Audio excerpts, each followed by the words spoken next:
I'm Banks. I'm Josh. Odd places going. Viral. Yeah. Yeah. So I've been really focused recently. This has been fascinating to me, the polarization that we see out there. And there's a lot of black and white.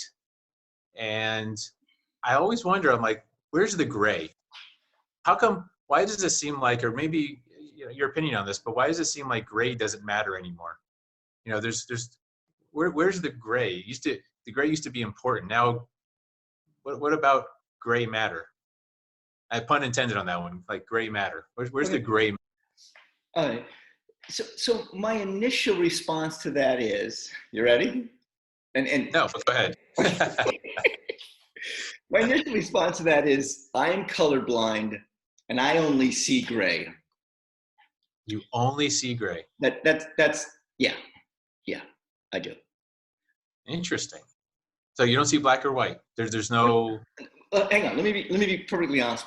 My initial response is this: that I only see gray. And I had a friend in college who was colorblind, and I didn't understand what that meant.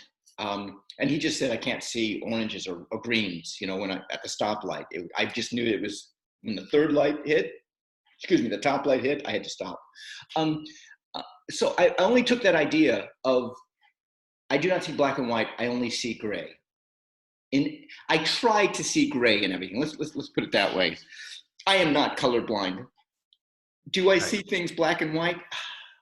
There are certain things I do see black and white. Yeah, I just see this happening a lot more often, I suppose.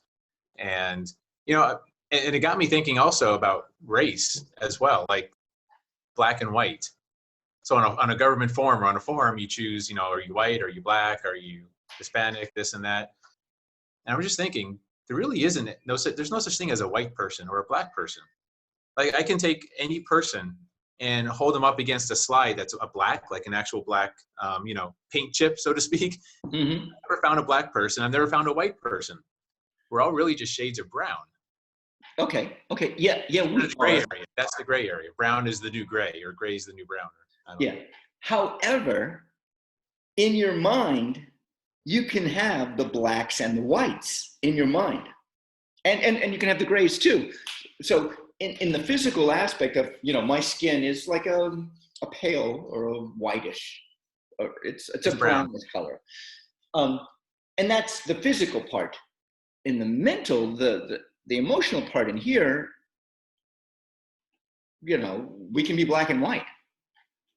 And that's the part that worries me, because black is the opposite of white. So it almost instantly polarizes. The moment you check on a form, like I'm black, that means you're not white, but yet we're still all just shades of brown. So it almost intentionally polarizes, in my opinion. And I was like, that's sneaky. That's kind of sneaky what they're doing. Okay. And then look how it plays out in society. Okay. So I think I've told you this before. You take a white sheet of paper, you take a whole thing of crayons, and you start just drawing and drawing and drawing over and over and over, and you will end up with a black. And yes. All the colors together become black. And in hue, black, yes, you're right.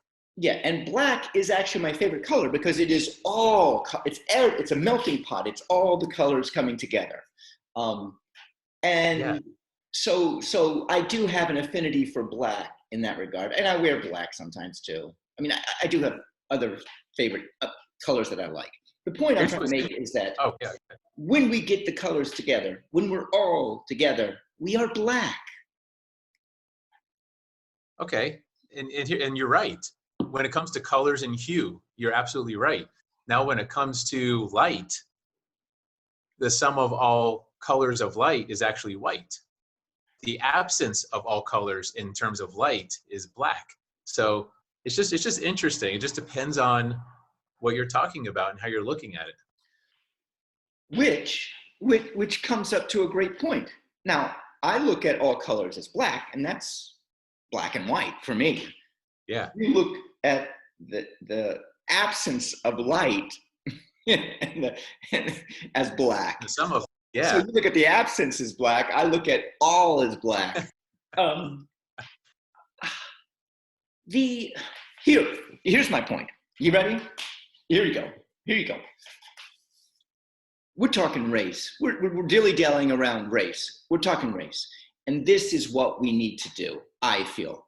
We need to all, and I don't want to sound crass, we need to all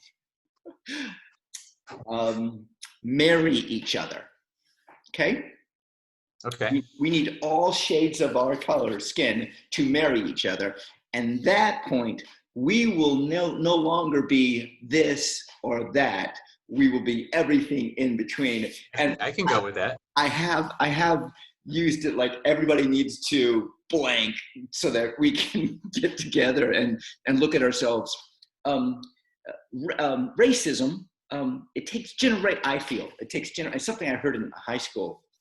It takes generations to get rid of racism. And that's because we need to continue to make love to each other, have babies, procreate, and all of a sudden, the grandfather, let's say me, the grandfather who is racist, I'm not racist, has a granddaughter or a great-granddaughter who is part Asian or part African-American. And all of a sudden, me, can see himself in another colored skin person because we're the same. We're all the same. So you're saying, yeah, of course. So you're saying instead of the human race in terms of like human competition, it shouldn't be a race. It should just be a big orgy or a party or something. And we should all just get along and call it good and just say, that's it.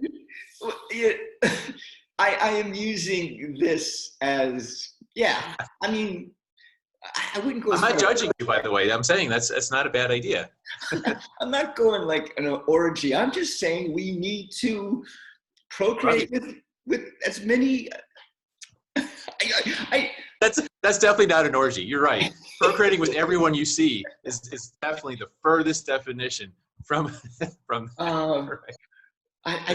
How do I say this in a different? I don't know how to say it in a different way. Don't either. I mean, I was married to a half Asian woman. I think that's the proper way of saying it. Is it? Is it the proper way? Asian? Or no, you're right. I'm good. Her mother was Taiwanese, so she's half Taiwanese. We had children together, 2 boys. The boys are 1/4 Taiwanese. And yeah, I mean, hey, I'm doing my part to make sure we are all mixed in together.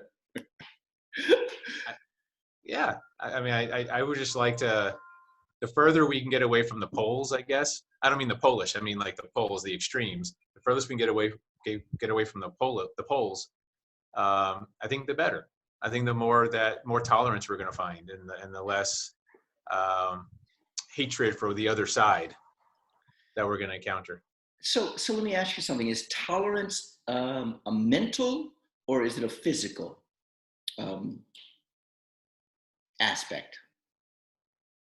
I think tolerance is a mental thing. It's because it's not really a tangible thing. No. Right? I think it's a mental thing. We're a lot more tolerant for people like us, right? The people that are most like us, we tend to be more tolerant of. Right. So if we think we're black and we see someone else as white, that almost inherently breeds intolerance to some extent. Conflict. Right. So what you're talking about, race, looking at things black and white, you're talking about the intangibles. You're talking about what happens in here. I'm about the gray. That's why I call it the gray matter. Right. The gray matters. It's the gray matters. I just got it. I just got it. Oh, did you just get that finally? That pun I made about half an hour ago? I can always count on you. I'll get it sooner or later. Yeah. So, you know what? I'm seeing this with you and I when we do our I was about ready to say jumps, our odd places. Is that it comes back to what's happening in here. It comes back to these intangibles. Okay, this skin is physical, and we seem to go from black and white of this to go inside our heads. And because black and white is only in our head. There is no black and white out here. It doesn't exist. There is no skin that's black and there's no skin that's white. And that's the whole point. It's only in our head. Right, right. So we keep coming back to what's going on in here, which you and I are like exploring what's going on in here and why this affects this or why that affects. No, it is. It's why that affects Yes. this so much. It's a very odd place that we're at. With that said, I'm Banks. I'm Josh. Odd places going Viral.